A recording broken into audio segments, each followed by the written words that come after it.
Good evening and welcome to the Town of Surf City regular council meeting for April 7th, 2026. At this time, I would like to call upon our Pastor Bobby Owens from the Gathering to lead us in an invocation, and John Koloski will follow us with the pledge. If you would, please stand. Thank you. Let's pray and give thanks. Father, we do praise you and thank you again for the opportunity we have to come together as a community. And we thank you for loving us, for blessing us. We thank you for this town in which we live, in which we are reminded so often of this sanctuary of your creation that you've provided. And I thank you for this council. I thank you for our mayor and our town, all the staff members. I thank you for all that they do to provide for our community. God, help us to remember that community is not simply government, and it's not simply a building. It's people. And God, you've called us to love one another. So God, help us to do that in every way that we can so that we honor you. We pray it in Jesus' name. Amen. I pledge allegiance to the flag of the United States of America and to the republic for which it stands, one nation, under God, indivisible, with liberty and justice for all.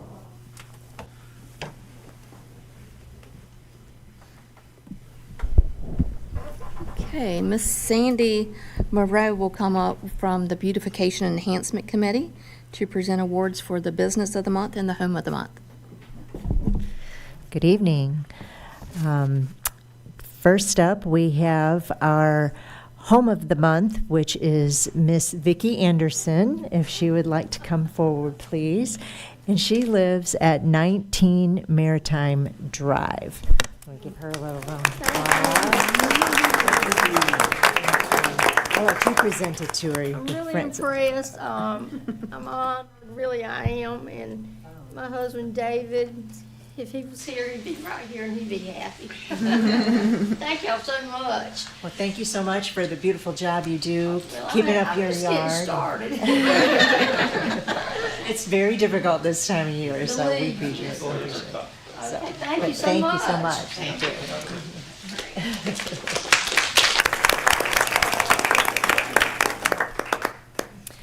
And for our business of the month, this month we have High Tides and Good Vibes. And the owners are Frankie Williams and Eric Shirley. I'm not sure if they were not sure if they were going to be able to make it, but we think that they are a wonderful addition to our community. They put a lot of effort into making everything look beautiful inside and out. And we're so happy that they're here. So give them a... And then, if I may, I just had two little things I would love to share that are happening. On March 18th is the All Island Beach Sweep. It's organized by the Topsail Island Longboard Association in conjunction with all 3 towns on the island. And if you wish to participate in that, you can meet at Salty's Surf Shack at 10 a.m. and then meet up back there again afterwards for some music and food. But they'll be busing people all across the island to do a big beach sweep. And if anybody's into gardening, the Greater Topsail Community Garden on April 23rd, which is a Thursday from 8 until 3, they are putting together, with the help of Home Depot Foundation, a hoop garden system, and we are desperate for some extra volunteers. We will have leaders from Home Depot, but anyways, if anybody's interested in helping with that, you can see me afterwards or find out on Facebook if you follow their Facebook page. So thank you. Thank you, Sandy. Okay, next up we have a proclamation from the Town of Surf City for Volunteer Appreciation Week. Whereas since its establishment in 1974 by Richard Nixon through an executive order, National Volunteer Week has served as time to recognize and celebrate the vital contributions of volunteers across the United States.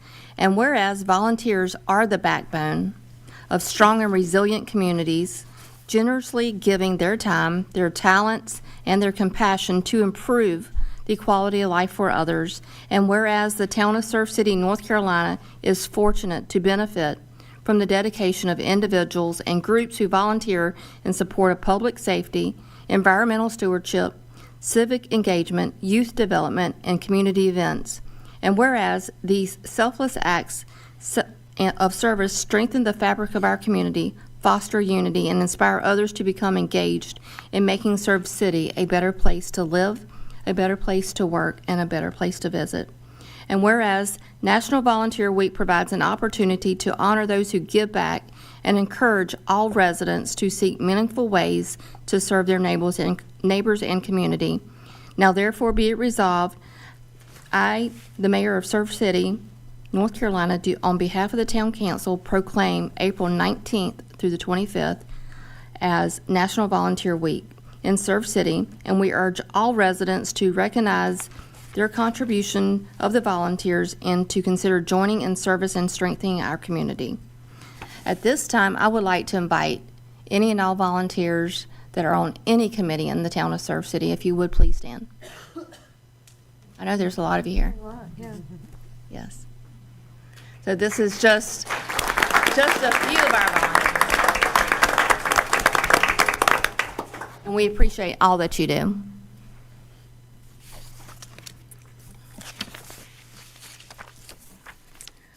Okay, next we have the agenda, but before we consider the adoption of the agenda, the town manager has requested that we add an item under new business related to the installment financing of Phase 2 of the Public Utilities Building. This would be a resolution approving the transaction and the terms of the installment financing contract and the deed of trust. A unanimous vote is required to add this item for consideration. May I have a motion to add this resolution as an item number 4 under new business preceding the budget presentation? I'll make that motion, Mayor. I'll second. I have a motion and a second. All in favor, say aye. Aye. Any opposed, same sign. Motion carries. Then moving on to the consent agenda. Agenda, Mayor. Yes. May I have a motion to adopt the agenda as amended? I'll make a motion to adopt the agenda, Mayor. I'll second. I have a motion and a second. Are you pulling that item? Were you going to pull that item? That's for the consent agenda. This Were you is for going to the- pull yeah. it? before. If you're going to approve, if you're going to ask for something. I'd like to make a motion to pull a charter revision from the consent agenda and table it for further discussion at the April 16 work session. I second that motion. I have a motion and a second to pull the charter revision resolution from the consent agenda. All in favor, say aye. Aye. All opposed, same sign. Motion carries to remove the item number 2, charter revision resolution from the consent agenda. Now, may I have a motion to adopt the agenda as amended? I'll make a motion to adopt the consent agenda as amended, Mayor. I'll second that. I have a motion and a second. All in favor, say aye. Aye. All those opposed, same sign. Motion carries. This time, we have public comments, and I will call upon Carla. We need to adopt their consent agenda as I amended. think he said consent agenda, meaning agenda As as amended. Yeah, Yeah. we're good. But then we have to still do consent agenda. Okay. So now we have to adopt the consent agenda. Yes. Do I have a motion to adopt the consent agenda as amended? Yes. I will make The that, consent agenda. Make that motion, Mayor. Second. I have a motion and a second. All in favor, say aye. Aye. Okay. I feel like we did that twice, but we're good. That's okay. Okay, public comments. This is the time for citizens to have the opportunity to address the council for no more than 3 minutes to speak on topics. So I will ask Carla to call upon anyone that has signed up. I have Maria Mickle. Michael. It's always mispronounced. Hi, my name is Maria Michael. I'm a resident of the Surf City. I would like to know if the town council would be interested in adding this to your plans for the following. As our nation approaches the historic milestone of the 250th anniversary of the United States in 2026, I would like to propose a meaningful community initiative, planting 250 palm trees across our town as part of a campaign for 250 trees for 250 years. This project would serve as a lasting, visible tribute to the founding of our nation while providing tangible benefits for our community for decades to come. Palm trees are not only beautiful landscape features, they also contribute significantly to the well-being of a city. Planting 250 trees would help improve air quality, provide cooling and shade, enhance community pride and tourism, increase property values, support environmental sustainability, and create a living historical marker that future generations will associate with the 250th anniversary celebration. Imagine residents and visitors alike walking beneath these palms years from now, remembering that they were planted to commemorate this important moment in American history. Rather than a temporary celebration, this project would leave a lasting legacy rooted in our community. I respectfully encourage the council to consider launching the 250 Trees for 250 Years initiative as part of the upcoming anniversary celebration. It would be a simple yet powerful way to honor our nation's history while investing in the future of our town. Thank you for your time and your continued service to our community. So I think the ask is, are you interested in it, and would you support it in maybe committees that are currently in the Parks and Recreation or developing to beautify the town? So, and Yeah, if you would like leave your information, and then someone will get back to you. okay, You can, I don't know if you have. I have your phone number. Okay, okay, great, thank you. thank you.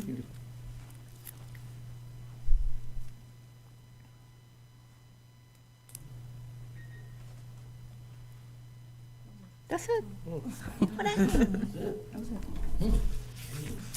Okay. Okay, next we have a public hearing, and it's a zoning text amendment for parking standards, and Jeremy Smith, our town planner, will come up and present.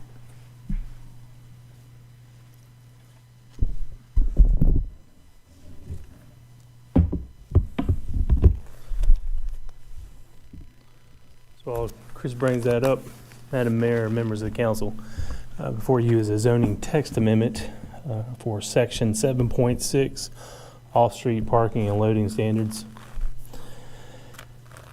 This proposed amendment was submitted by Nick Lanier, an engineer with Creek Development Group LLC. This proposed amendment proposes to change the surfacing requirements or allowances for off-street parking for parking lots 5 spaces or greater. The proposed amendment would allow alternative surfacing requirements beyond our current allowance of pavement, concrete, asphalt, or pervious concrete, pervious asphalt.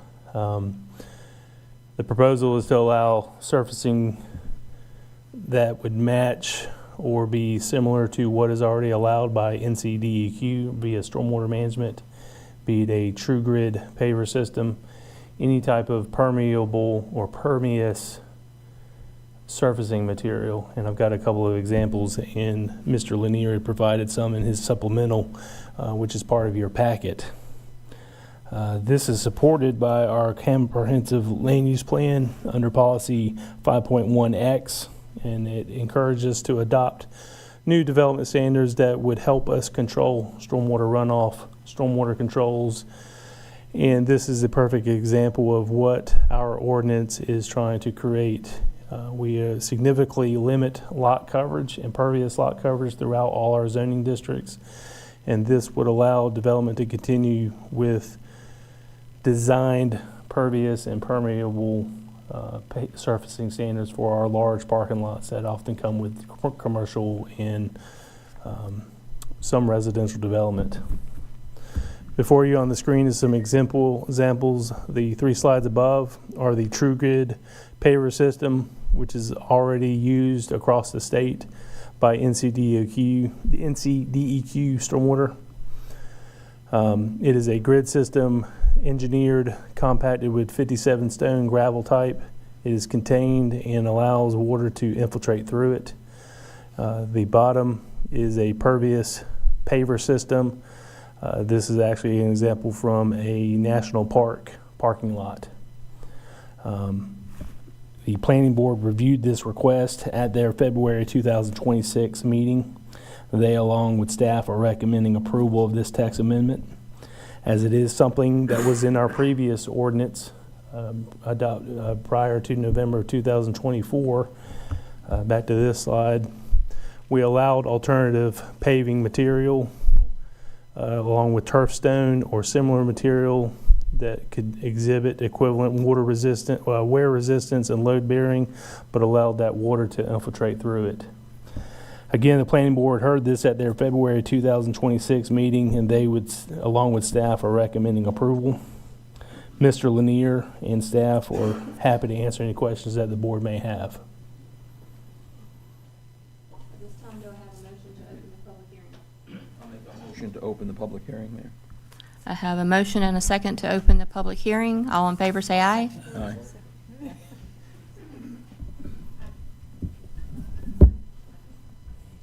All those opposed, same sign. Motion carries. Public hearing is now open. Now is the time for any type of public comment or questions.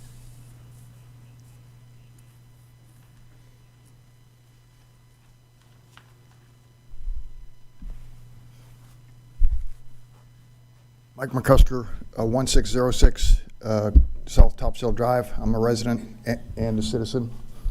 What's the cost effect to the taxes for us or the budget for the city with all of this changes?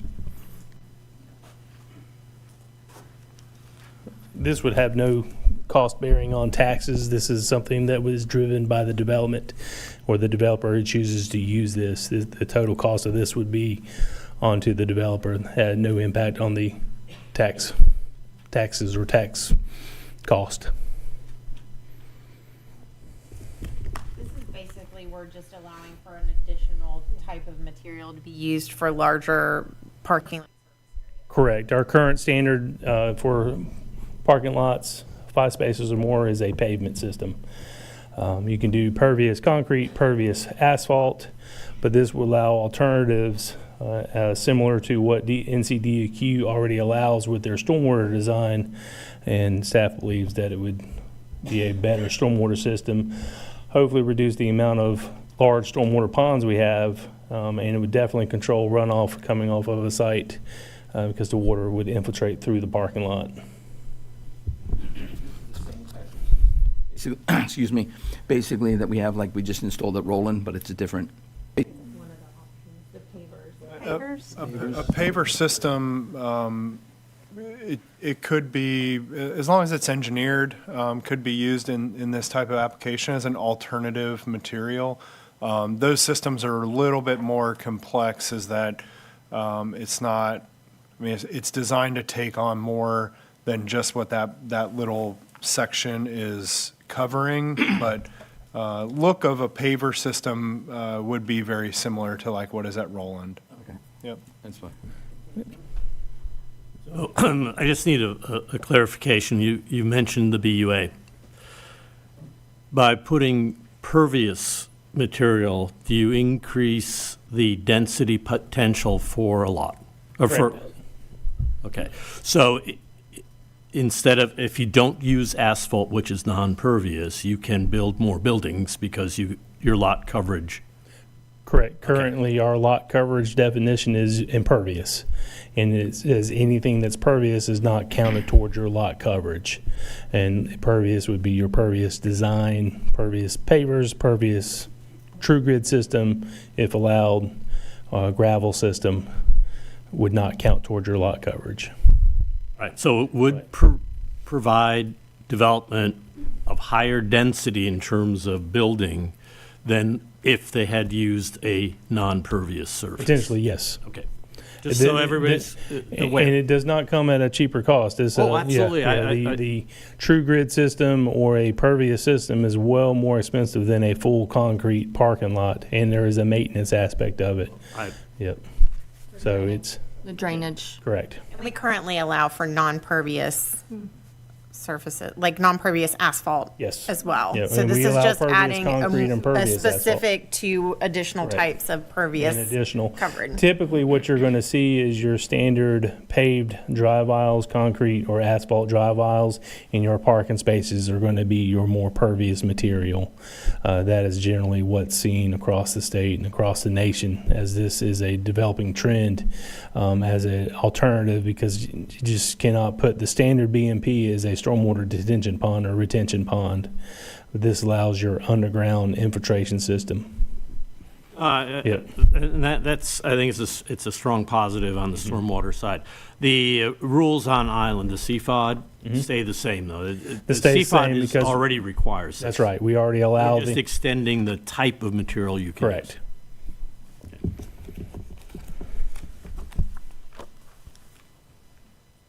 Does anyone else have any questions concerning the zoning text amendment for parking standards? Hearing none, do I have a motion to close the public hearing? I'll make a motion to close the public hearing, Mayor. I'll second. Have a motion and a second. All in favor, say aye. Aye. All opposed, same sign. Motion carries to close the public hearing. So it is requested that the town council consider approving the zoning text amendment as presented. Do I have a motion to do so? I'll make a motion to accept it as presented. I'll second. A motion and a second. All in favor, say aye. Aye. All opposed, same sign. Motion carries.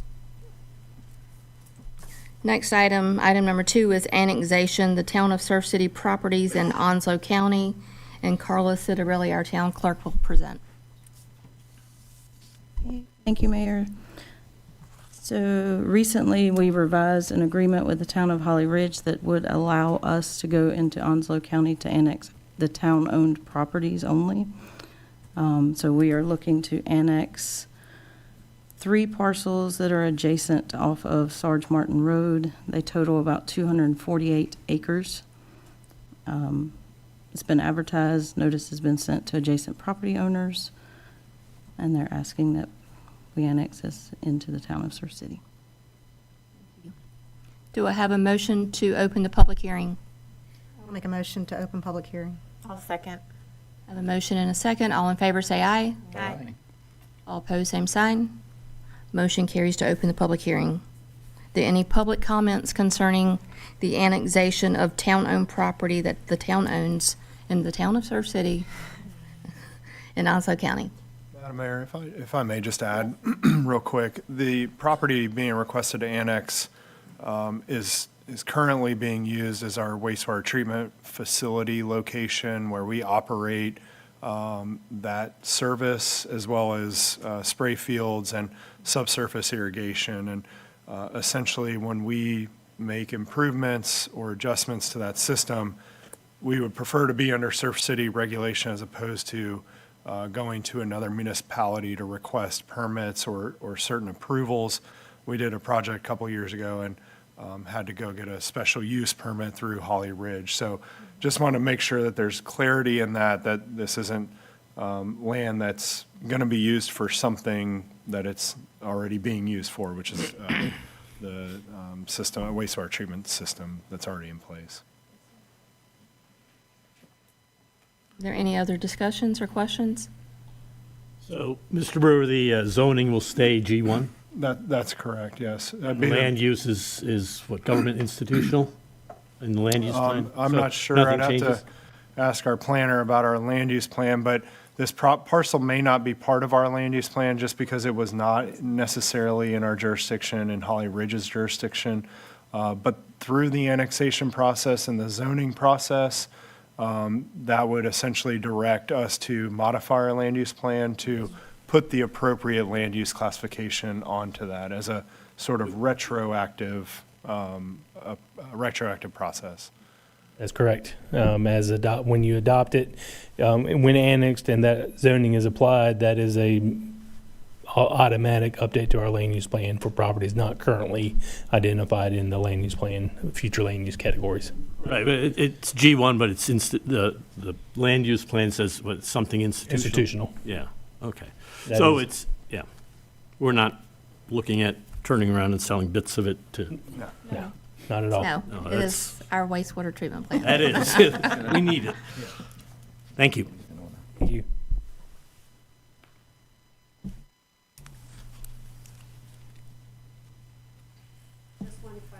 Yes, ma'am. If you would state your name and address. My name is Tracy Rayner, 70127 7th Street. Would this result in any additional cost to the residents of Surf City by annexing this land in? I mean, I can answer. This only provides efficiencies for the town. Once again, as I mentioned, when we had to do a modification of the wastewater treatment plant, I had to bring in our legal counsel to represent us through a special use permit hearing. So if anything, it improves efficiencies from the town side. Right. Thank you. Thank you.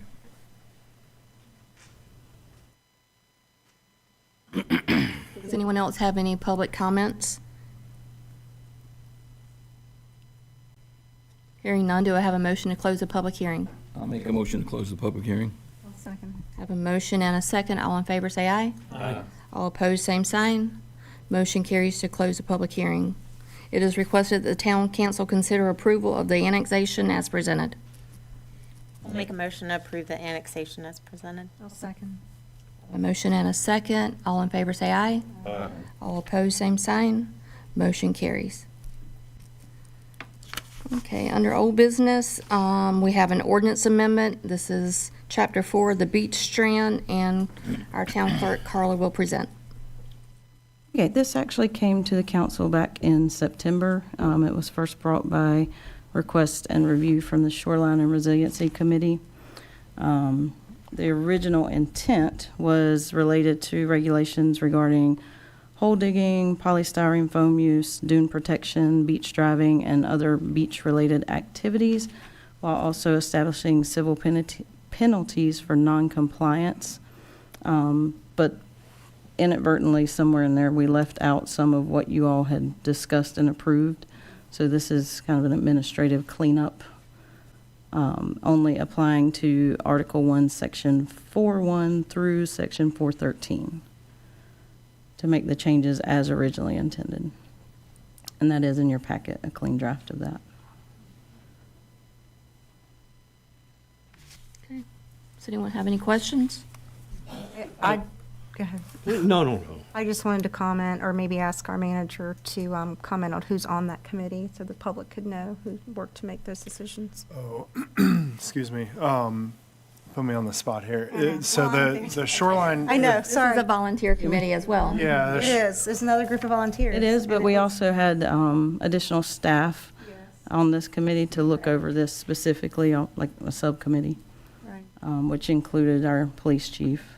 Who else was on that? Fire had some representation, but our Shoreline and Resilience Committee is a council-appointed committee that oversees and listens to updates on not just beach nourishment activities, but also things like this. They helped with our post and rope and sand fencing plan, and also resilience elements. So they helped guide us through the Resilient Coastal Communities Program and the grant opportunities that we had received. So part of their work plan this year was to look at the ordinances and make updates, as a lot of the ordinances hadn't been changed in quite some time. So a subcommittee of that group worked, like the clerk had mentioned, with other staff members to make sure that those were being updated, listening to input that those committees, committee members bring from the community, so that we can try to keep our Surf City beaches safe and operational. Clerk had mentioned that a section was left out. One thing that was in there, because I had looked at it and applied it, was our beach driving, which applies really to town staff or contractors. We have beach monitoring going on, so being able to communicate that we require spotters when people are driving on the beach to conduct this work, even though they're doing it in their best intentions. We've seen a trend in other communities, thankfully not in Surf City, about just pedestrians just being that interaction with a vehicle can be very treacherous and potentially deadly. So that's just one element that was already put into the ordinance, and the remainder of it was, again, trying to address the use of polystyrene, which is styrofoam as trademarked, but allowing certain types of glass to be used, understanding that people bring containers that are made of glass now and not plastic, and just recognizing some of those updates to the town's ordinances. I do want to comment, though. It's a great group of volunteers from the community, a lot of different input from various business owners and surfers and all the like. So I've attended several of those meetings and thought it was a good conversation. I do have actually two questions. One is, 4.4 is about advertisements facing the beach. I'm curious, are we exempting for sale signs from that? If a particular beachfront home is for sale, can the realtor put a sign facing the beach that says for sale? I'm sorry, I don't have my language pulled up in front of me, but I understand the spirit of your question. Yeah, I mean, I would say a real estate sign advertising the property for sale from the beach side could potentially be a violation, yes. And that's something that we want. Yeah, the committee had made the recommendation and Okay. brought forth, and So this any board is- messaging, so the sign ordinance that we have as part of our community is now being further restricted by. That's correct, On the yes. beach strand facing the beach. That's Okay, correct, That's good. And then in 410D, we still have this, I know we've talked about this a couple of times, is the incidental removal of sand versus the purposeful removal of sand. But Yes. putting it in 410D, you have a double negative, which is, so if 410D starts with, the following doesn't apply, and then we have purposeful removal is strictly prohibited. So that not apply? I think it doesn't apply to the incidental removal. Sure. But it does apply to purposeful removal. Yes. So if there's a way to fix that, Yeah, and if, again, I would just say, Councilman Pleil, if you want to make the motion, we'll make sure it's cleaned up. I understand what you're referring to. then I'm going to ask that we amend that section to read, incidental removal of sand, followed by, however, the purposeful removal of sand is prohibited. And then the last thing is 410F. The way it's worded, I'm unclear as to whether or not a beach crossover built by the homeowner on the adjacent property to go over the dunes is in violation or is permitted, in that it speaks to authorized marked crossover of designated beach access is the only way to get across the dune. As far as with a camera permit. If you So- have a camera permit, So that would be an authorized marked crossover. If you have a CAMA permit to put a crossover from your property onto the beach, then it's appropriate. I mean, consistency-wise, I would say yes, because this has not been changed. Okay. So, and we can clarify that as well, but I would say a permitted through Division of Coastal Management is going to And be I think there are still some remaining lots where there aren't crossovers, but there are pathways through the dune. I know after beach nourishment, this is going to look a whole lot different. Sure. So until beach nourishment, I'm assuming we're not going out there and writing violations for that. Okay. Thank you.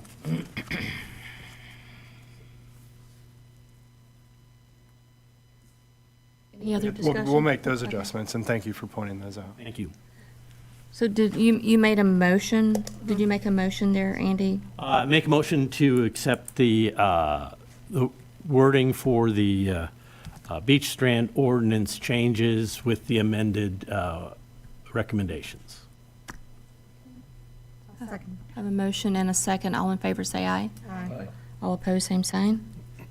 Motion carries. Okay. Moving forward, the resolution, and Kyle Brewer will present, is the resolution authorizing and approving an installment financing contract for the J.P. Morgan Chase Bank and authorizing the execution and delivery of the documents in connection therein. And Kyle? So this is really a follow-up to the public hearing that was held last month in regard to the financing of Phase 2 of the Public Utility Building. So this item went to the Local Government Commission on April 1st, and that was approved on their agenda for the town to enter into installment financing not to exceed $5.2 million for the construction of those facilities.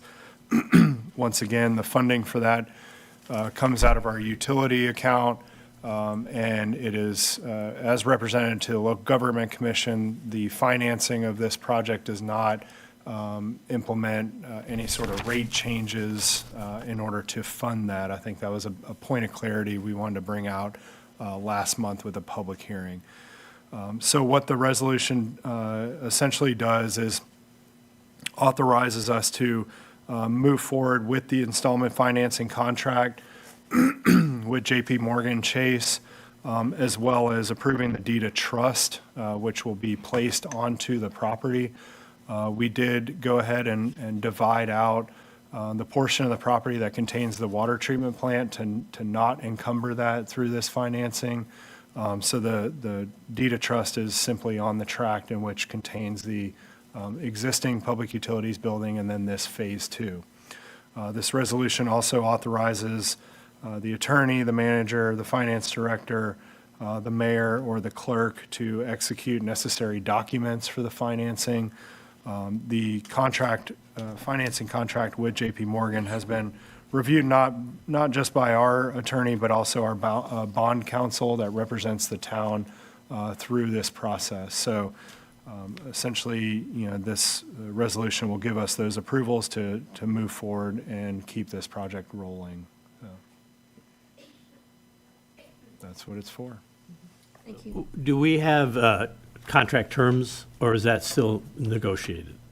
No, that's, any contract terms, Brett, you might want to jump in on this, but those have been discussed, and any any red flags that might come up have been discussed through the attorney's side.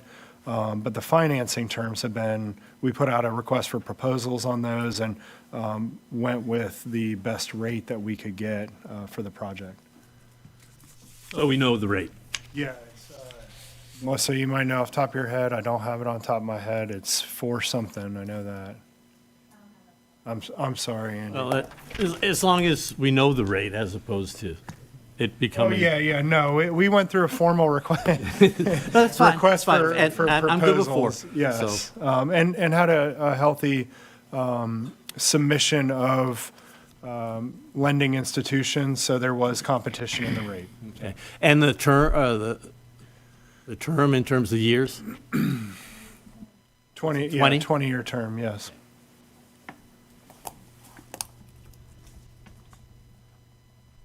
If there are no other questions, it is requested that. One other Yep. question, I'm sorry. This does not include the pole barn that's going out in Juniper Swamp, right?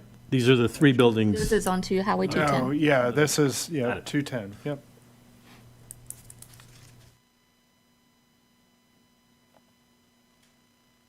All right, it is requested that town council consider approval of the budget office. It's not the budget office. Would it be the budget office?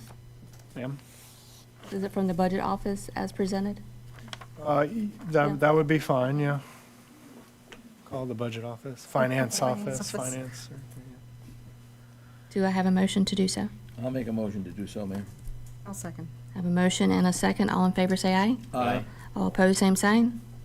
Motion carries. All right.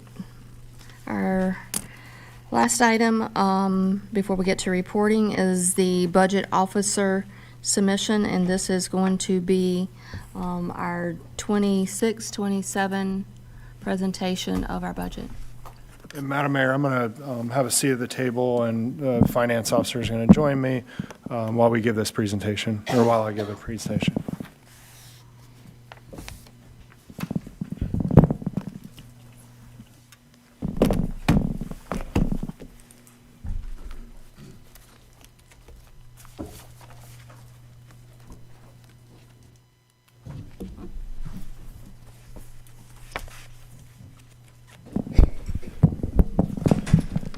And I will say, you'll have to forgive me, my seasonal allergies continue to attack relentlessly, so I'm sure you've already heard it, but if I'm trying to clear my throat or whatnot, it's, yeah, I've got water. Thank you, Councilman.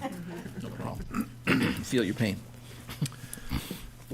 So we are at the time to present the budget for fiscal year 2026, 2027.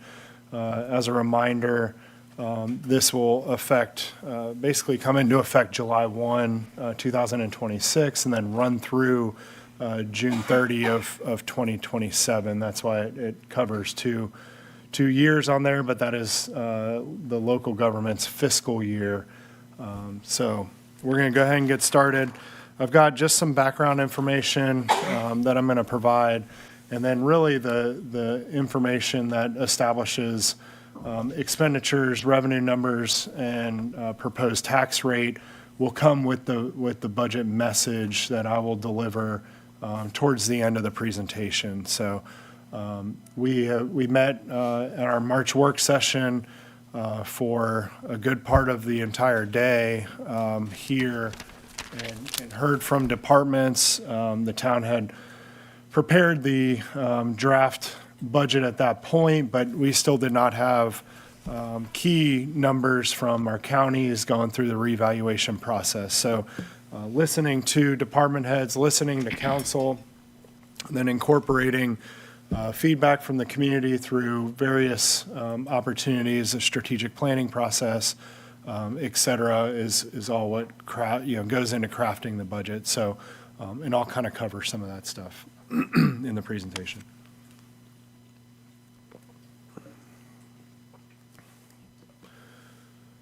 So this is the overview of what the presentation will cover. We'll cover just some demographics, strategic planning and key strategic initiatives, building the budget, revenue and fee schedule updates, the county revaluation and tax rate, the capital improvement plan, and then the budget outlook and next steps as we move forward through this process.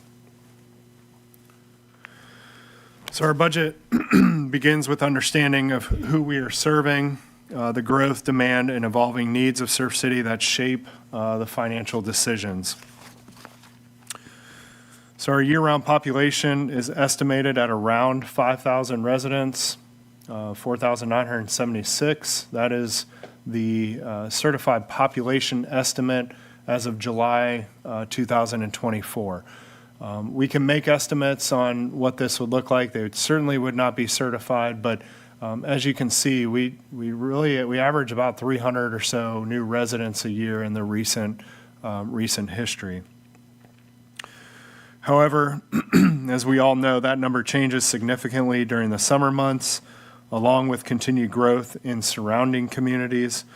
During peak season, our population increases to approximately 30,000 people, which is a substantial shift, and it places significant demand on our infrastructure, our services, and our staff.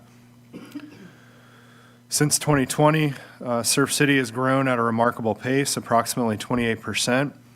This growth has positioned Surf City as the 10th fastest growing municipality in North Carolina, reflecting the increasing demand to live, work, and invest in our community.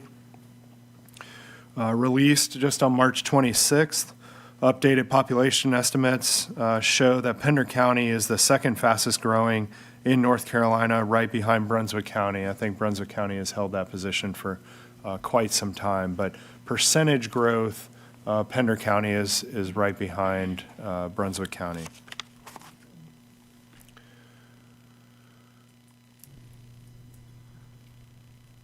Service demands are not based solely on our permanent population. During peak tourism season, our population increases dramatically, placing additional strain on water systems, roads, public safety, and beach access infrastructure.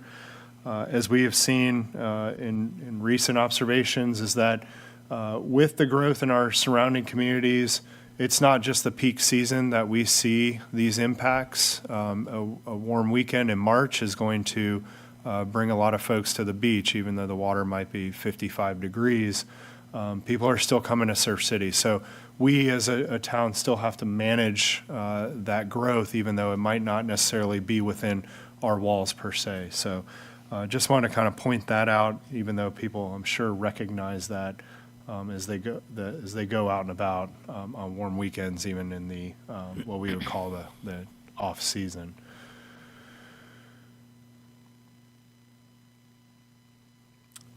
The town's median age and demographic composition also influence service needs. Coastal communities have a mix of working families, retirees, and visitors, each with different expectations for safety, accessibility, and quality of life. Surf City trends below average for median age in comparison to other coastal communities in southeastern North Carolina. Those differences directly influence how we plan services and allocate resources.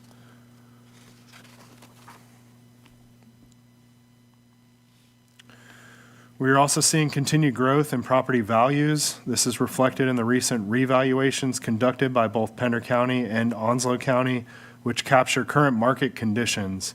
While these updated values affect how property taxes are calculated, they do not change the underlying cost of providing the services. Growth and development reflects strong demand to live and invest in Surf City, but it also places increased pressure on the infrastructure and town services. There's just a snapshot of certificates of occupancy that have been issued since fiscal year 21-22. That can fluctuate, especially with our current wastewater capacity. So again, as we bring a new project online, additional development occurs. And as we all know, that the next year we may have some residual projects that have been allocated wastewater, but we do see the fluctuation in certificates of occupancy. It's not just a continuous upward trend or flat trend per se. Our local economy is heavily influenced by tourism and seasonal activity. Sales tax revenues and business activity are closely tied to visitor patterns and surrounding growth, which play a significant role in supporting town operations. As you'll note here, we lag in reporting for sales taxes. That's typically funneled down through the state, and there's a month lag in numbers. So our fiscal year that we're currently in, we anticipated $2.86 million in sales tax revenue. Our year-to-date, which again is going to be lagging a month or so behind, is currently sitting at $2.1 million. And then what we are projecting for next fiscal year is $3.6 million. So fairly aggressive projections, but we feel like based on recent histories that's a number that we could potentially see in local sales tax revenue. And then this is just the adjusted value of the dollar, essentially represented by $100. So a little difficult to see from the audience here, but in 2016, in comparison to 2026, $100 now is valued at $138. So that's basically your inflationary trend and how far that dollar can stretch in today's rates. Again, the inflation, if the inflation rate continues to rise, so do the cost of delivering services, maintaining infrastructure, and completing capital projects. So when we go to do a construction project, we are faced with higher cost, just like anybody else would. All these factors, population growth, seasonal demand, development trends, and rising costs directly drive the need for services, infrastructure, and investment. The next Consumer Price Index report will be issued on April 10th, which covers the month prior. So technically, the March numbers cover February, and those were at about 2.4%. Moving on into strategic planning and priorities. These factors are a portion of what shapes the priorities outlined in our strategic plan and ultimately drives the budgetary process. So what is strategic planning? Strategic planning is the town's primary governance tool for ensuring that growth is managed responsibly. Infrastructure investments are deliberate, environmental systems are protected, and services remain high quality and sustainable. It allows us to align policy decisions, budgeting, and day-to-day operations while maintaining transparency and accountability to our community. Our strategic plan is both community-driven and data-informed. It reflects input from residents, businesses, and stakeholders, along with analysis from town staff and leadership through tools like SWOT, or Strengths, Weaknesses, Opportunities, and Threats, and pestle assessments, where we can come together and talk about what influences are affecting Surf City that may be outside of the realm of Surf City, but will certainly have an impact. When we talk about this, it's the price of fuel right now. That has an impact on not only the consumer, but also town operations. So it's good to understand what some of these external actions are occurring so that we can make the best decisions and or pivot if we need to on the current trajectory. This ensures that decisions are grounded in real-world conditions, operational capacity, and the priorities of our community. The strategic plan is not developed in isolation. It is aligned with our long-range planning efforts, including our comprehensive land use plan, Parks and Recreation Master Plan, and our utility and infrastructure planning. This also ensures that all our efforts, from policy to projects, are coordinated and working toward the same long-term vision. The strategic plan is organized around 5 key goal areas, which serve as the framework for all of our funding decisions. These are growth and natural resources, infrastructure and transportation, organizational excellence, safe, vibrant, and healthy community, tourism, and cultural resources. These goal areas guide how we prioritize investments and allocate the resources. To move from planning to action, key strategic initiatives, or KSIs, are identified each year. These are the town's highest priority projects, initiatives that require focused funding, staffing, and coordination across departments. For the upcoming fiscal year, key initiatives include continued coordination on the Army Corps Beach Nourishment Project, development of the Island Town Center Master Plan, water system modeling and capacity planning, advancement of multi-use path segments as part of the Topsail Island Connector, enhancements to communication and technology systems, public safety investments, including fire apparatus, replacement, and emergency communications upgrades. These initiatives are carefully selected based on community impact, urgency, and available resources. Our strategic plan is directly integrated into the budget process. Strategic priorities guide financial planning rather than operating independently from it. Departments develop their requests based on these priorities, and the budget is the policy document that can be tied to a goal, objective, or an initiative. This year's budget is shaped by several key drivers: continued growth and development, increasing infrastructure demand, revaluation impacts in both Pender County and Onslow County, rising service expectations, and opportunities to leverage external funding. The strategic plan ensures that we respond to these challenges in a thoughtful, coordinated, and financially responsible way.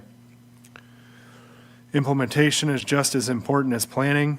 Projects are carried out through coordinated efforts across departments, with performance tracked through financial reporting, capital project monitoring, infrastructure assessments, and community feedback.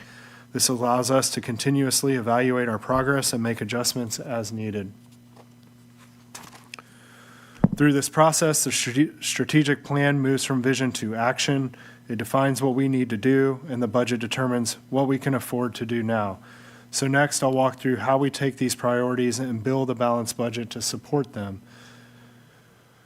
Through this process, the strategic plan, I think I already covered that. So building the budget. Once expenditures are defined and all our other revenues are applied, we calculate the remaining funding gap.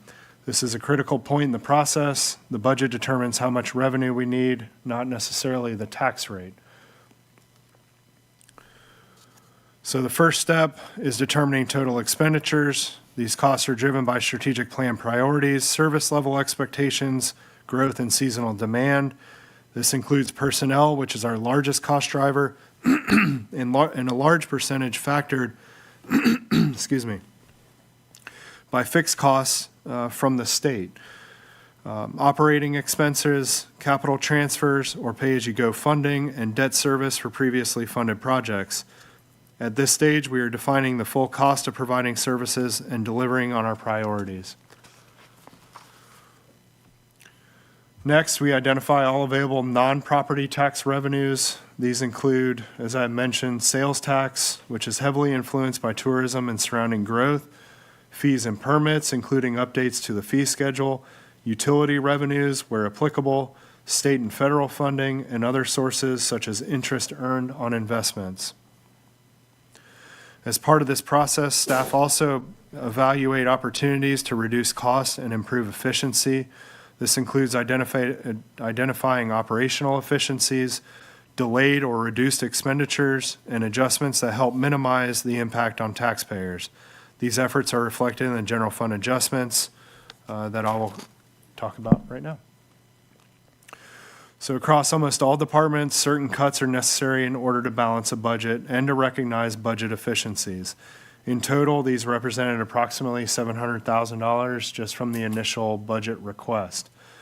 This is reflected by evaluating salary and overtime costs, extending the funding of certain non-capital projects across 2 fiscal years, as well as trend analysis to better determine actuals versus requested funds. Once expenditures are defined and all other revenues are applied, we calculate the remaining funding gap. This is a critical point in the process. The budget determines how much revenue is needed, not necessarily the tax rate. So to recap, and before we move on, I wanted to briefly go over what we've covered. This process is structured and disciplined. We begin by identifying the cost of delivering services and advancing our priorities. From there, we apply all available revenues, such as sales tax, fees, and other sources, before determining what remains. That remaining amount is what must be funded through property taxes. So the budget drives the revenue need, and the tax rate is one mechanism used to generate the revenue. So now that we've walked through how the budget is built and how the property tax requirement is determined, the next step is look at the revenues that help fund this budget. Our goal is to fund services in a balanced and sustainable way. That means maximizing all available revenue sources before relying on property taxes. The town's revenue structure is made up of several key sources: property tax, sales tax, fees and permits, intergovernmental revenues, including state and federal funding, and other sources such as interest income. A strong and diverse revenue structure helps reduce reliance on any single source, especially property taxes. Sales tax is one of our most important revenue sources and is heavily influenced by tourism and seasonal activity. As we discussed earlier, Surf City's economy is visitor supported and supported by growth outside of Surf City that come to Surf City for goods and services. That means our sales tax revenues benefit from the increased activity we see during peak seasons. This allows visitors to help support the cost of services they use while they are here. And again, just to note the year-to-date sales tax revenue here versus the anticipated, but the 3.6 million is a pretty healthy projection for sales tax for the upcoming fiscal year. Fees and permits are another important revenue source. These include development-related fees, permits and inspections, parks and facility usage, and other service-based charges. As part of the budget, we evaluate and update our fee schedule to better align with the cost of providing services. These updates help ensure that services are funded by those who use them rather than relying solely on property taxes. This is especially important as our community continues to grow. Where appropriate, we are implementing and adjusting fees to ensure that growth helps fund the infrastructure and services it requires. In addition to sales tax and fees, the town also receives revenue from state shared revenues, grants and external funding, franchise fees, and investment earnings. These sources all contribute to reducing the amount that must be funded through the property tax. After accounting for all the other revenue sources, the remaining portion of the budget is funded through ad valorem or property tax revenue. Ad valorem tax is the town's largest and most flexible revenue source. It is based on property values and is used to fund core services such as public safety, infrastructure, and general operations. As we saw in the previous section, all these revenues are applied first. Only after these sources are accounted for do we determine the remaining amount that must be funded through property taxes. So now I'm going to get into county revaluations and tax rate.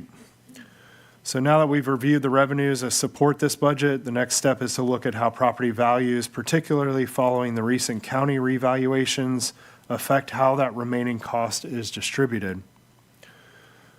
So what is revaluation? North Carolina law requires counties to periodically reappraise all real property to reflect current market value. This process ensures that property values are updated based on real-world conditions, including market sales, replacement costs, and income potential. The purpose of a revaluation is to ensure fairness. It helps ensure that property owners are paying taxes based on the current value of their property so that the tax burden is distributed equitably across the community. It's important to understand that revaluation does not determine your tax bill. Property values are determined by the county through the revaluation process. The tax rate, however, is set separately by the town council as part of the annual budget process. These are two completely independent steps. Value is determined first, the tax rate is determined later. For properties located in Pender County, revaluation notices were mailed in late March, reflecting updated property values effective January 1, 2026. Property owners have the opportunity to review and appeal those values through the county's established process. Similarly, properties located in Onslow County have also undergone revaluation. with updated values reflecting current market conditions. Again, this process is managed entirely at the county level and is separate from the town's budget decisions, even though the revaluation process does play a key factor. So while revaluation changes property values, it does not change the cost of providing the services. That cost is determined through the budget process, just as we have discussed. So I'm going to try to go through the revenue neutral tax rate and what that means. To help provide a baseline for comparison, the state requires municipalities to calculate what is known as the revenue neutral tax rate. A revenue neutral tax rate is the rate that would generate relatively the same amount of property tax revenue as the prior year based on the new property values. As property values increase, the tax rate is adjusted downward to keep total revenue level. So property values go up, the rate goes down.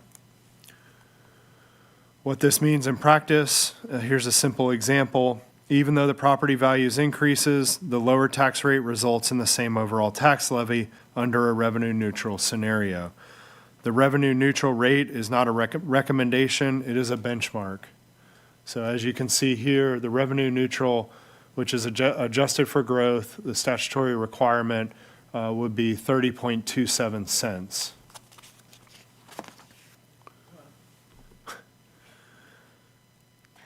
The revenue neutral tax rate adjusted for growth prevents revaluation from automatically increasing taxes on existing properties, ensures fairness by separating market-driven value changes from new development, and provides a transparent baseline for policy decisions by elected officials. The adjusted revenue neutral tax rate resets the tax rate so that existing properties generate the same total revenue after revaluation, while any additional revenue comes only from new growth in the community. First, revaluation does not automatically mean a tax increase. It simply updates property values to reflect current market conditions. Second, the budget determines how much revenue the town needs to operate and deliver services. That need is established before the tax rate is set. Third, the tax rate itself is a policy decision made by the town council to fund those services and investments. And finally, the revenue neutral rate serves as a benchmark. It provides a point of comparison, but is not a final rate. Together, these concepts help explain how we move from updated property values to a final tax rate in a clear and transparent way. Now that we've walked through how the budget is built, how revenues are applied, and how the tax rate is determined, the next step is to look at how we are investing those resources back into the community. The Capital Improvement Plan, or CIP, is the town's primary tool for planning and prioritizing major infrastructure investments over a multi-year period. It allows us to align long-term infrastructure needs with available financial resources while supporting the goals outlined in our strategic plan.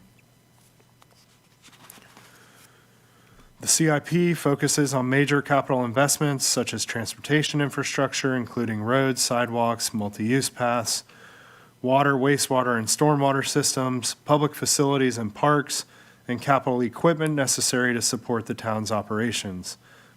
Key point is that these are long-term investments that support the community today and into the future. The CIP is an important management tool that strengthens the connection between community needs and financial capacity. It allows the town to plan ahead for infrastructure needs, coordinate projects across departments, and ensure that investments are made strategically and not reactively. Projects are identified and evaluated through a structured process. Departments submit project requests, which are then reviewed based on objective criteria, such as alignment with adopted plans, public safety impact, infrastructure needs, financial feasibility, and community benefit. This ensures that projects are prioritized based on need, impact, and available resources. It's important to note that the CIP is a planning document. It reflects the town's best judgment at a point in time, but projects and timelines may change based on funding availability, emerging needs, or new opportunities. In other words, the town cannot fund everything that goes on a CIP within one single year, and we work really hard to try to project these needs over departments beyond 5 years, 10 years, and try to even plan further than that when we can. The fiscal year 26-27 general fund projects recommended include a fire department ladder truck, estimated at $2.75 million, with an annual finance cost estimated at $378,500. Fire department battalion chief vehicle at $75,000. Police department fleet replacement vehicles at $180,000. Multi-use path funding in the amount of $500,000. Parks, Recreation, and Tourism, $75,000 for a transportation bus. And emergency management for $80,000 for the Disaster Strategic Technology Reserve Trailer, or DSTR for short. Ultimately, the capital improvement plan represents how we invest today to support the needs of tomorrow. It ensures that our infrastructure, services, and community assets remain strong, reliable, and prepared for continued growth. Next, I'll walk through the town's overall budget outlook and what this budget means moving forward. As we've discussed, the capital improvement plan represents how we invest in our community for the long term. To close, I'd like to step back and look at the town's overall budget figures moving forward. The town remains in a strong financial position. This budget is balanced, aligns with our financial policies, and reflects a responsible approach to managing both current needs and future operational and capital obligations. We continue to maintain healthy fund balance levels, which provide stability, flexibility, and the ability to respond to unexpected events, such as storms, economic shifts, or emergency needs.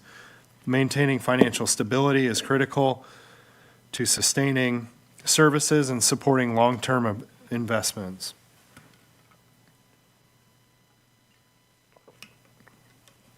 So to the Honorable Mayor Batts and members of Surf City Town Council, it's my pleasure to provide the fiscal year 26-27 budget message. In accordance with Section 159.11 of the North Carolina General Statutes, I'm pleased to present the proposed fiscal year 26-27 budget for the town of Surf City for your review and consideration. This budget represents a sound financial plan that aligns with the council's adopted goals and objectives.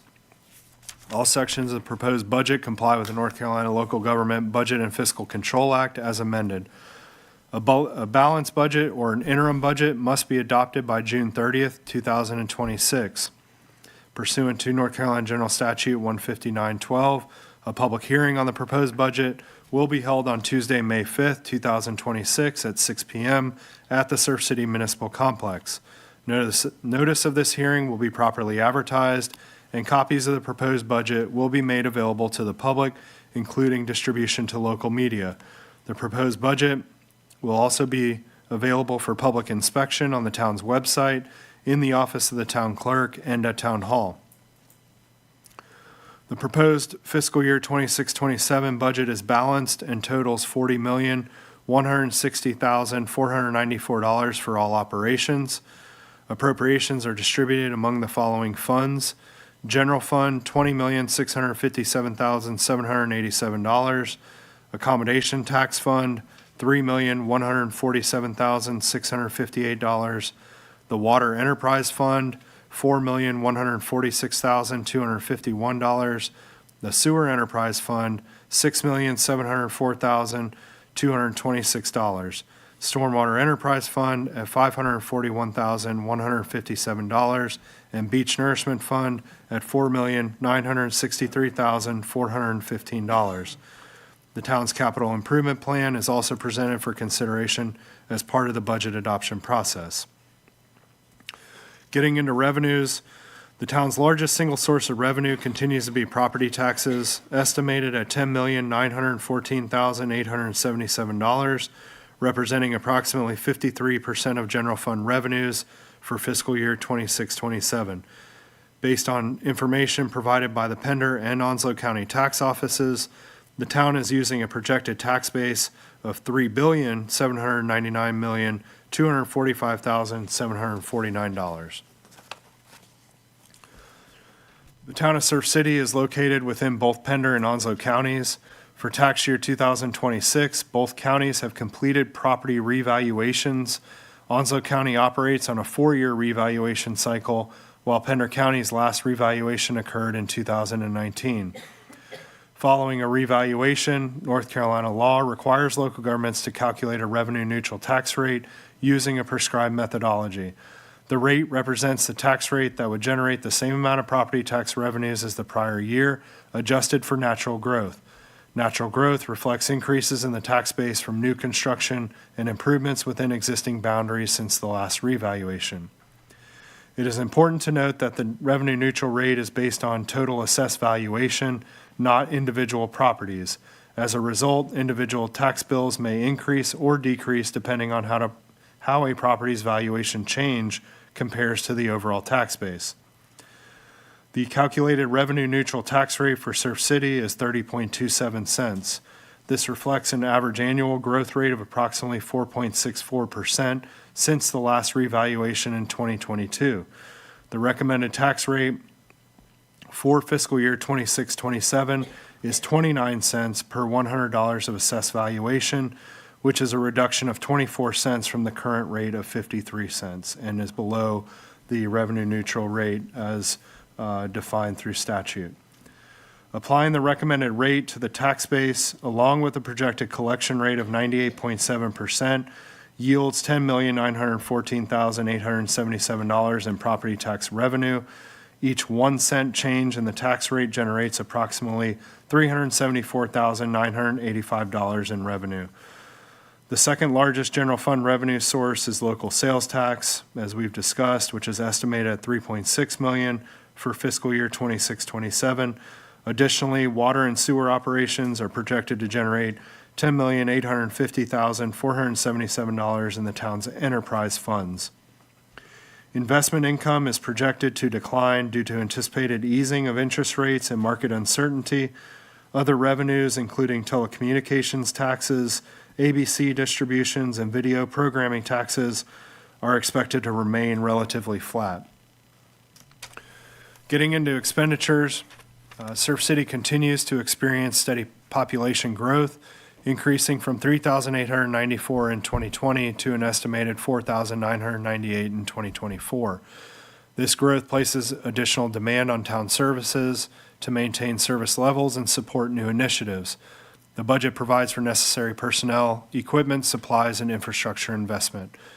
Expenditure estimates were developed collaboratively by the budget officer, the town manager, and finance director based on departmental request and supporting justifications. These requests were made available for council review and incorporated into the budget workbook. Each request was evaluated based on historical spending, operational needs, inflationary pressures, and service delivery priorities. Revenue projections rely on guidance from the North Carolina League of Municipalities, county tax data, existing agreements, departmental estimates, and year-to-date performance. As in prior years, expenditure requests exceeded projected revenues, necessitating prioritization. For fiscal year 26-27, requests exceeded available revenues by more than $700,000. To maintain service levels without overextending the general fund, select capital expenditures will be funded through the Capital Reserve Fund. To hit on a couple of highlights, general fund personnel, department heads submitted requests for 7 new positions, 3 battalion chiefs, 3 firefighters, and 1 communications coordinator. The recommended budget includes funding for these positions based on strategic priorities and operational needs. The fire department positions will complete the staffing for the ladder truck program, while the communications position will enhance internal and external engagement. The budget also includes a 2.4% cost of living adjustment, which we utilize the latest CPI numbers that are available to us, merit-based pay adjustments, and retirement contributions. There's no change in major medical costs this year. Contribution rates for the local government employees retirement system are set at 15.1% for general employees and 17.1% for law enforcement officers. I'll remind you that you have really no control over the state retirement system that varies between general employees and law enforcement. So we can't necessarily cut some of those dollar amounts. As I had mentioned, and I'll just quickly scan over our general fund capital expenditures, the fire department ladder truck, and again, just for the benefit of the public that are here and listening online, that's a $2.7 million expenditure. However, the town will evaluate the most appropriate way to purchase that, and essentially the way we do that is interest earned on money in the bank versus interest applied to a potential installment financing or loan. But we would anticipate putting that into a debt service and annual payments being at $378,000. The battalion chief vehicle, the police fleet replacement, multi-use path funding, parks and recreation transportation bus, and the emergency management DSTR trailer. As I mentioned in my prior message, key strategic initiatives, growth in natural resources, continued investment in beach nourishment with $4.963 million allocated to the beach nourishment fund.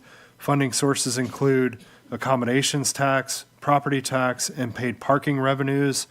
The fund balance is projected to reach approximately $34 million in preparation for the U.S. Army Corps Coastal Storm Risk Management Project. Growth in natural resources, advancement of the Island Town Center Master Plan to support resilient infrastructure, environmental stewardship, and community-oriented redevelopment. Infrastructure and transportation, completion of a system-wide hydraulic model to evaluate capacity, pressure zones, and fire flow capabilities in our water system. Infrastructure and transportation, the advancement of priority multi-use path segments to improve connectivity between the mainland and island. Organizational excellence, expansion of the town's communications capacity through additional staffing.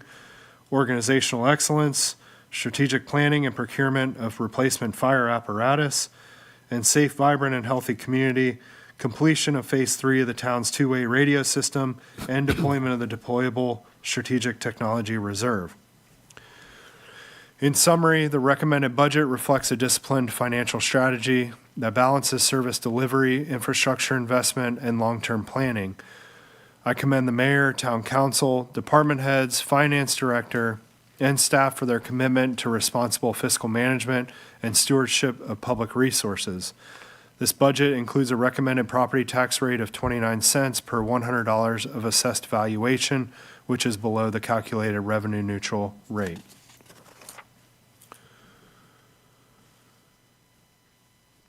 So to recap, this budget reflects the balance between meeting the current service demands, investing in infrastructure, managing growth, and maintaining long-term financial health.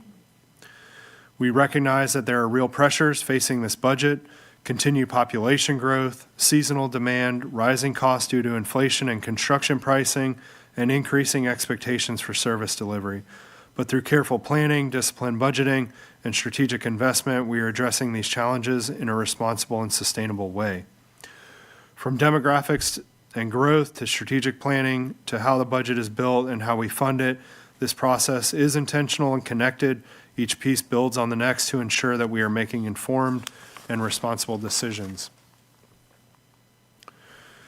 And most importantly, this budget reflects who we are as a community, growing, evolving, and planning for the future while remaining committed to responsible stewardship of public resources.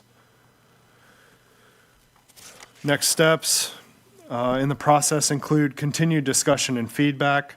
As mentioned, the budget will be available to view at Town Hall or on our website under the Finance tab.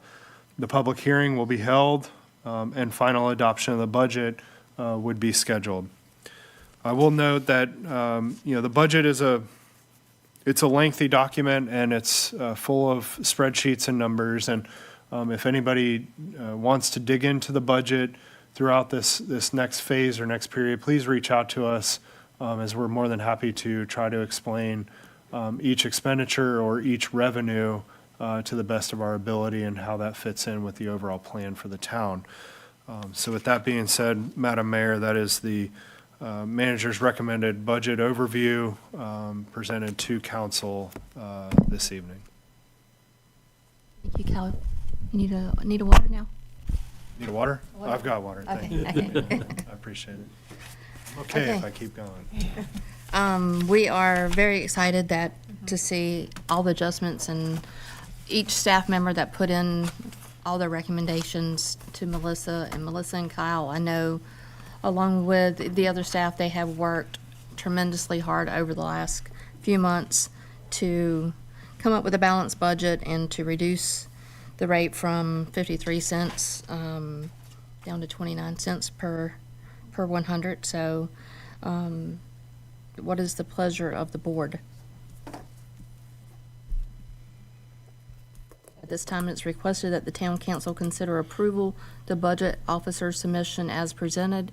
And it, like I say, it will sit in town hall or on our website until our next meeting on May 5th, and there will be a public hearing at that time to accept the budget.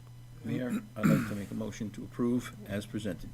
Well, and just as a reminder, you're not approving the budget. It's just Approves what you submitting. presented. Submitting. And I will note, we do have a work session scheduled, and we keep that on our budget calendar in case the board wants to hear additional information or set aside additional time to discuss the budget. So, that's one thing I would want to know if the board would want to see that back on the work session agenda in a couple weeks, I guess. Next Thursday. Moving Thursday. this particular Sure. segment Sure. of the budget. Sure, understand.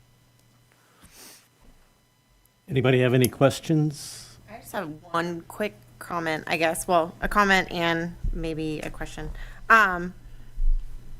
You discussed the revenue neutral rate is recommended to be at 32.7 cents. The way I 0.27. communicate is 30.27 cents, but 0.3027. Okay. Yes. And we are actually going below what's recommended for that. Yeah, so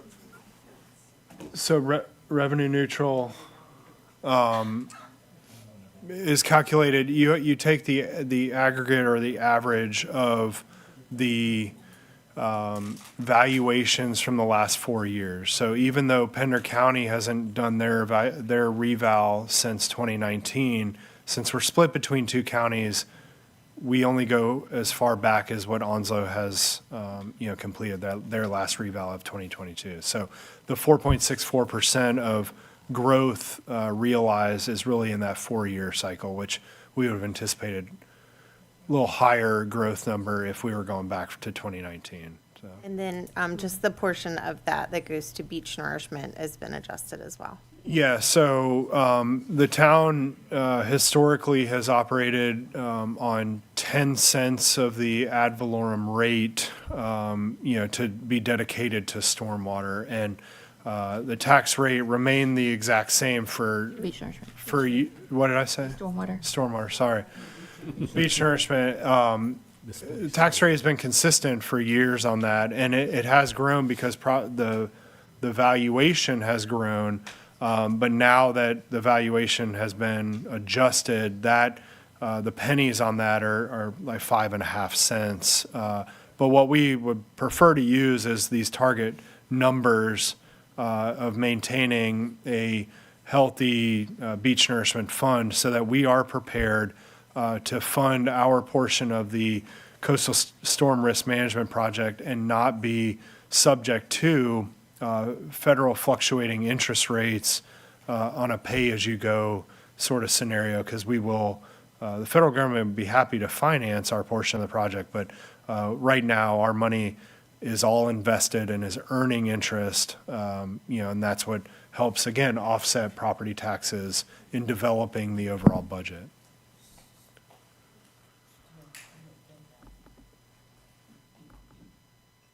Anyone else? Andy, do you have a question? I have, just a couple of points of clarification for Ms. Moore. We talked briefly about the magnitude of our personnel costs being over 50% of our total budget.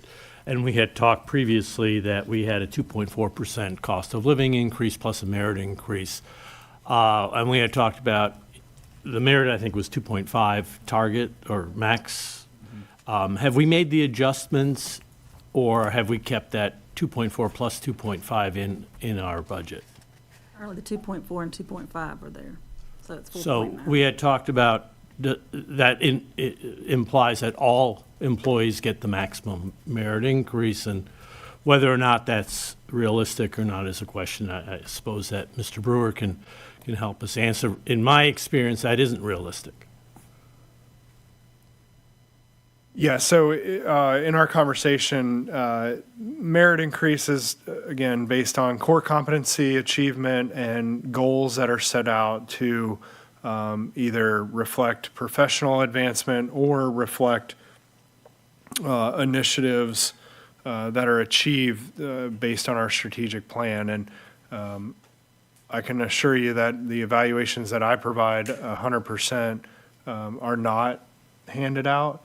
So that 2.5 could be evaluated. We could go back a couple years and look at what was paid out of the 2.5, if that's the pleasure of the board to take a look at. Well, that would be a worthwhile metric to understand as we go forward and looking or trying to identify other opportunities for cost savings on the operating side. And we also talked about that not all employees are evaluated on the same metrics. Everybody is evaluated on a core competency metric, but then you have certain departments and certain positions that are evaluated based on their ladder system. So if you achieve X, Y, and Z certification in the wastewater treatment field, then that's where your quote unquote merit would be achieved, as opposed to meeting specific goals. Right, and so what we It could be higher than the 2.5. It could be higher than, okay, so Certain we'll ladder need to positions. understand that perhaps between now and the workshop. The other question I had for you, I know that the ladder truck is an important component of our fire safety system, and Chief Wilson has convinced me of that. So we have budgeted $378,000 in the first year in the CIP. Will we be borrowing the $2.75 million all up front? We will most likely borrow the $1 million up front to make the prepayment. Okay, so we should be looking at what is the debt service on $1 million in the first year, not what the average debt service would be over the 10-year period. And the other two was, we had talked briefly about perhaps, is a 10-year period the appropriate one? And that's why I'd asked the question earlier about the other investment we're making with a 20-year period. So there's some flexibility there, particularly if we're starting to look at what the interest rates might be if we use a different length. So the 378, I think, overestimates the first year costs How much do you think it overestimates, Andy? by about $200,000 or $230,000, something, well, 378 divided by 3. Give or take, right?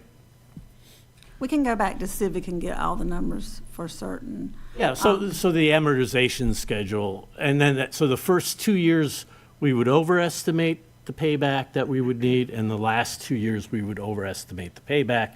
In effect, it's not really a 10-year note, is it? It's going to be a 13-year note, right?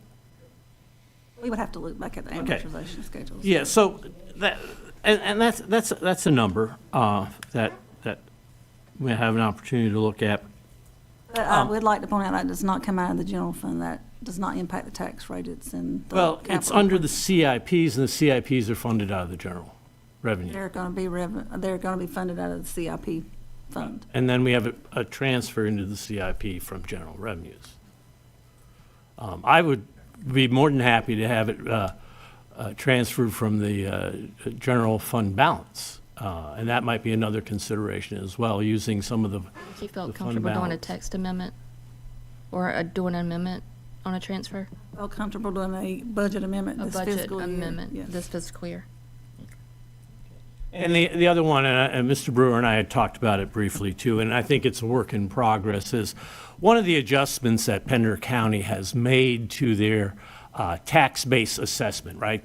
They went out and surveyed all the properties, and they came up with a number, and then they said, but we think we're only going to collect 90% of that, well, 94. we're only going to end up with 90% of that tax base because of the appeals process, which to me, seemed like a rather big number of successful appeals from a historic perspective. And if you look at what has happened in other towns, in other communities within North Carolina and outside North Carolina. So I think Mr. Brewer has assured me that he's working with the county tax assessor office and the county, Pender County, to see if we can get some clarity around how much really will the appeals process reduce our tax base. Currently, the tax base that we're using to calculate budget neutral or revenue neutral is a tax base that's 10% less than what if you took everybody's assessment that came in the mail and subtracted 10%. So, and I'd like to see some better evidence to support that. Typically, it's in the 2 to 2.5% range. But we are in an unusual time, and I understand that. The assessments increased by a substantial amount. And if I remember correctly, you said the top number before the 10% adjustment was 104% increase overall. Overall, in Surf City. yes, average, yes. Yeah, and that just includes Pender, Surf City, not Onslow. That's correct. So- And I just to note that when tax values are provided to the town, those are provided by the tax assessor in, like, we'll use Onslow County, for example. The tax assessor in Onslow County already reduces that valuation to provide to Pender County based on their best judgment. The process in which was delivered from Pender County was via the county manager, and the message was,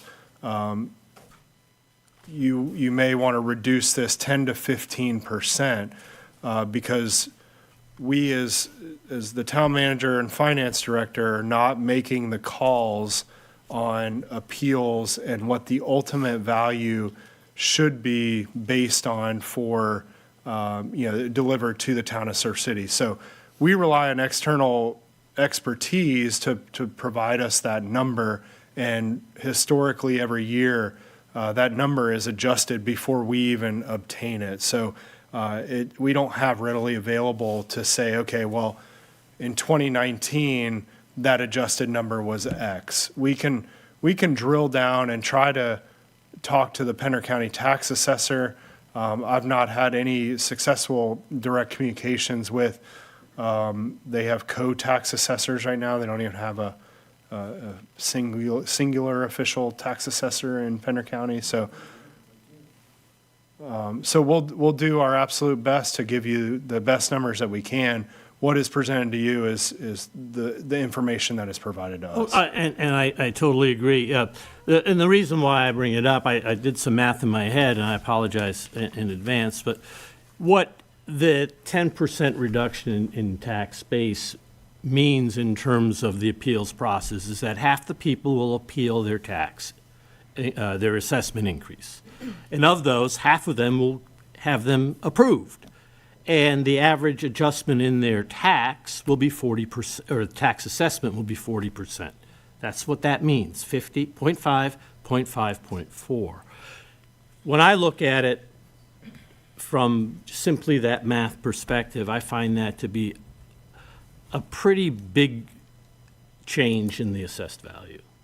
Half the people go in and appeal. Of those, half are approved. And of those approved, they get a 40% reduction in their tax assessment. That's what that 10% number means. That's why I question it. Sure, no, and I just want to make sure, and speaking to the public more so, is that I just want to make sure that we're all clear that numbers presented are not inflated by the town for any reason. Oh, absolutely not. We are stuck with providing the best information that we can. What they said, I would like to understand from them perhaps, what exactly were you thinking when you did this? Sure. I think the unknown there is that we've got such a varying price point for houses where we're anywhere from 300,000 or 400,000, maybe less, a little bit, maybe more, a little bit, up to 3 million in Surf City. So if you have somebody that contests a $3 million house and they get that 40%, that's a big chunk there. So that's where you can't really pick something in the middle because you don't know which of those people that file an appeal are going to get approved or not approved. Councilman Hawley, that is an excellent observation in that the data demonstrate that the average appeal rate is higher as the value of the relative value of the property goes up. You're absolutely right. And it's 10 to 15% would be a typical expectation on the high value, a 5 to 10% on the lower value. Again, we are in a very unique situation. These values, the assessed values of homes have gone up 104% overall. So on average across Surf City, that's unheard of. It is what it is, and it's nothing that the council has done, nothing that the town staff has done to us. It's what Pender has determined is what we are worth. So, Again, it's, Onslow County did it 4 years. When it comes 7, 8 years, it comes as a sticker shock to the rest of the Pender County residents because of the long time in between. So, I just want us to remember that we work together to serve our community with honesty, fair, and respect, and that's what Melissa and Kyle have done. They presented a budget that is balanced, and John made the recommendation for us to go ahead and submit it. It's just going to be there, absolutely. I have one more question if you don't mind. One question. Yeah, one question. The sale of the police department, 1.1 million, where did that money end up? General. Currently in the general fund, we have anticipated coming back to you to ask to move it to the capital improvement fund. And that would then offset the 1.7 that's in the CIP?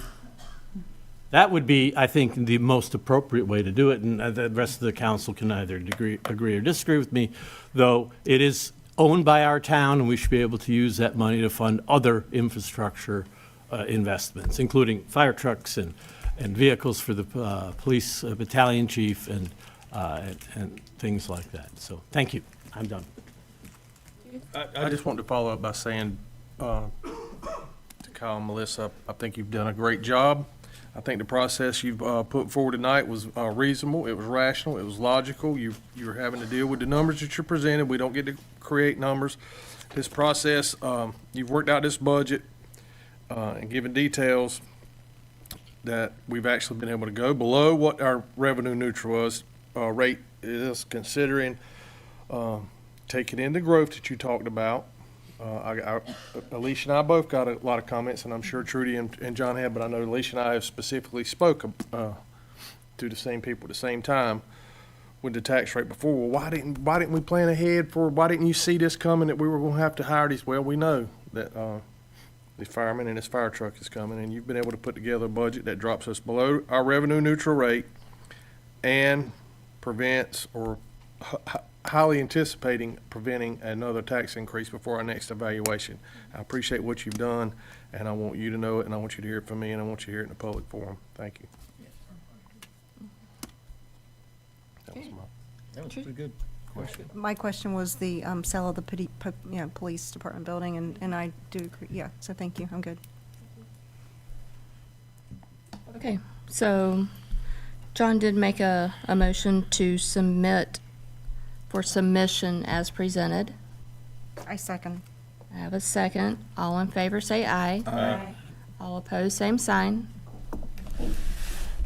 Motion passes to submit for submission. Next, we have our manager's report, if you're ready to talk some more. I'll hang out down here if that's okay. Okay.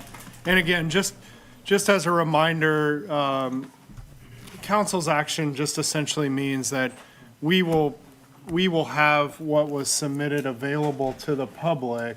There won't be any modifications to this before the adoption of it. So just want to make sure everybody's clear on that.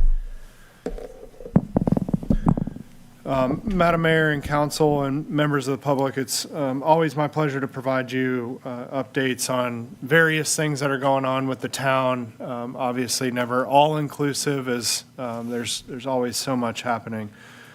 Just wanted to talk about real quick the Waterline Resilience Project. and where we're at with that. So the town is awaiting review and approval of the contractor's submittals to the project engineer. Once this is completed, they will begin excavation and installation of the new water line starting at Dolphin and moving south towards Roland Avenue. The process will include the replacement of a block's worth of line and then going in and making household connections. The general public notice has been sent out about work starting, and we will transition now into focused messaging for those that are impacted by the project. We will give a 2-day notice through Code Red utility callouts before the work is completed on the block, and then follow up with communication once it's been completed. Once again, hooking the individual service meters back up is a fairly quick process, but they're doing a block's worth, so, a dozen houses or so, but it still shouldn't be a very lengthy time. This does not require a boil water advisory, so there won't be mass communications going on about it. The Del Mar Stormwater Project happening at Mecklenburg and North Topsail. This project is scheduled to begin on April 20th. As a reminder, crews will remove the asphalt at the intersection and replace it with a similar infiltration system as Roland and Seahorse. In addition, bioswales will be installed along Mecklenburg Avenue. Staff have coordinated with Pender County Schools for bus route disruptions and GFL for trash and recycling services. There will be an inconvenience to the residents during this construction project, anticipated to last approximately 60 days. As a reminder, we held a community meeting with those impacted. There will be a temporary access for residents only that goes through a portion of one of our property owners in that area. And then there will be a traffic route and signage to allow people and motorists to understand what's going on. But that impacts Mecklenburg and North Topsail, just north of the surf condos. Wanted to let you know something that's been discussed at our TISPC, or Topsail Island Shoreline Protection Commission meetings, and specifically the North Carolina Coastal Federation will be holding a listening session related to on-the-water experiences for access, navigation, density, safety, viewshed, and more here at Surf City Town Hall on Tuesday, April 14th from 1 to 3:30. This is in relation to shellfish aquaculture in Stump Sound. So the town's legislative priorities, the TISPC legislative priorities has been to our legislators that the density of shellfish leases existing and being approved through the Division of Marine Fisheries may be causing impacts to other users of our waters. So this is a step to try to identify what those impacts are. There is a flyer that was prepared by the Coastal Federation, and that is posted on our website. So you can go there. Once again, registration is required for this because of space limitations. But if you cannot make it, there's also a link that you can provide comments if you so choose. Segment 5 of the multi-use path. So staff is actively working with the town's engineers to finalize the Segment 5 multi-use path, adding the portion from Community Center Drive to the Earl G. and Inez Recreation Complex. Draft easements have been prepared to present to property owners along this stretch and are being presented and finalized right now. An update on the Army Corps project. A formal response was provided to the district regarding confirmation of non-federal responsibilities as outlined in the general revaluation report.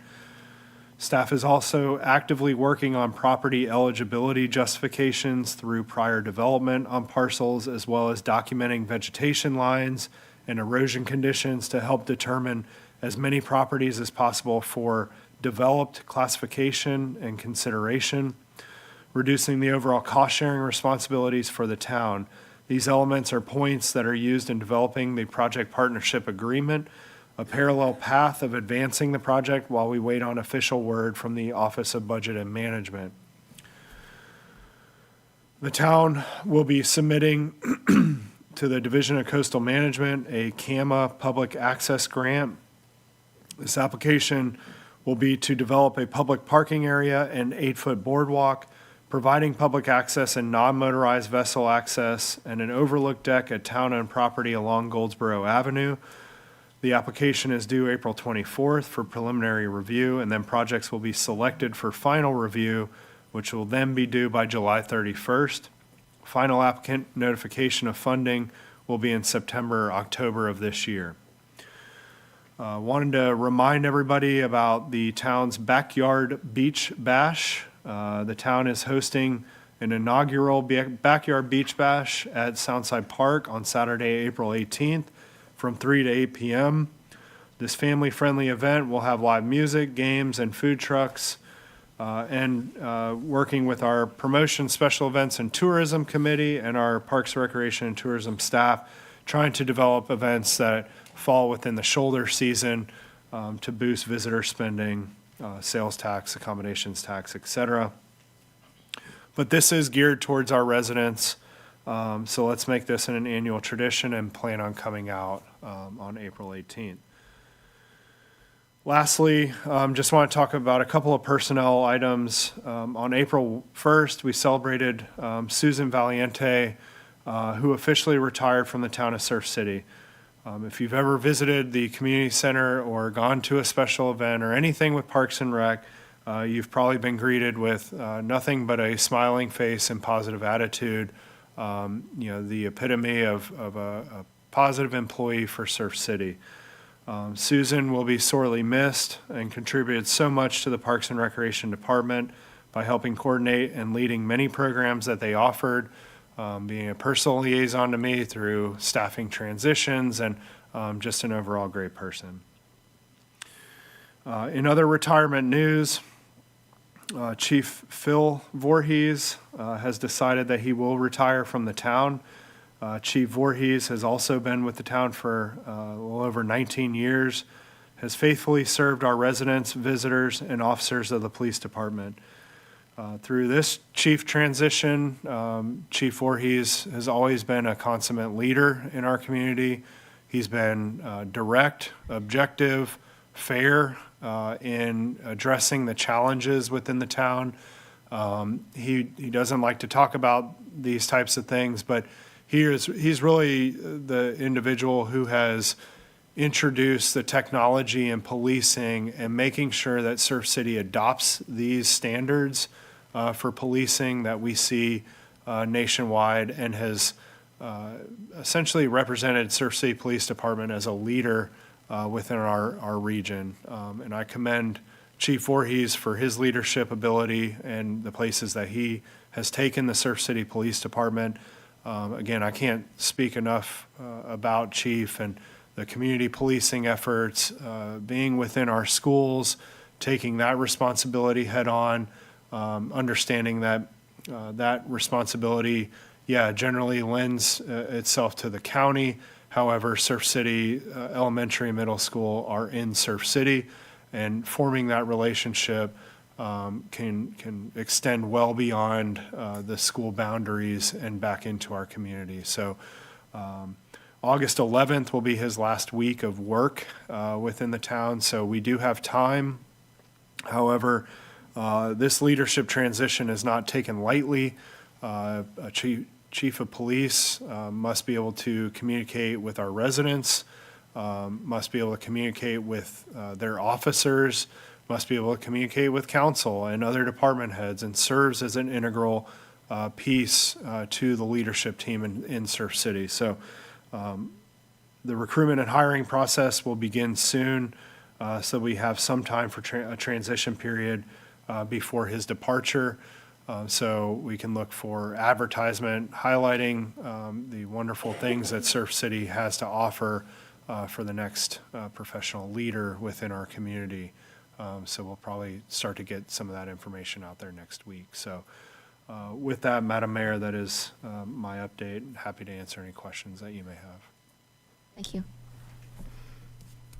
All right, if there are no questions, we will move to the town attorney, Brett DeSelms. Yes, I got one thing this evening, Madam Mayor. There was a question about the contract terms on the financing. I had the opportunity during Mr. Brewer's presentation to look at the contract, to remind the council what those terms were. It's a 15-year loan, 3.74% interest rate, so a little bit better than the 4%. And what's important on that is we negotiated to make sure we had a payoff without penalty after 5 years. So if the town happens to have money, or if we need to refinance and have a better rate after 5 years, we can do so without penalty. So finance staff, Melissa did a great job in negotiating those rates, and that's all I have for you. Thank you, Brett. All right, we'll start with Andy. Well, we had a pretty nice turnout tonight, and I'm sure there are going to be a lot of people who are going to watch the YouTube video. Maria, are you still here? No, she asked about the putting in palm trees. I would say, yes, trees are a good thing. I'm a little curious to understand what the palm tree and Surf City have in common. I think we have a beautiful pine forest and local trees that we could evaluate. And I would, Sandy's not here. Sandy Moore, our Beautification and Enhancement Committee Chair, probably would be the person to kind of delegate this to do it. I think it's a fantastic idea, and I bet we can get people to donate some money. I certainly would. I'll buy the first 10 trees. How's that sound? A nice tree is about, to start off with, it's about at least $350. All right, I'll buy the first 10 trees. I think we do have a palm tree regulation, do we not, Mr.? It's not a tree, it's a bush. Mr. It's grass. A palm tree is, sure. Come on up. Our zoning ordinance, palm trees are not on the recommended planting list. If a development were to install them, those are above and beyond what they're required to plant. Not prohibited, they're just not on the recommended planting list because they're not considered a native species. It's actually not a tree. It's a grass. It's categorized as a grass. Not even a bush. It's a grass. Oh, boy. Matt, I will just ask, with this opportunity, is it the council's pleasure to direct staff to work with the individual who spoke and to work with Beautification Enhancement Committee? Is that where you'd like this? To develop a plan and bring it back to you? Or? I do think we should get back to her. Sure. I do know that the Veterans of Pender County, which I want to say Jason Simus is the leader of that now, and he told me that he was going to be contacting the town of Surf City. I think they were going to do something more of a donation type agreement, just to do some type of recognition for the 250th.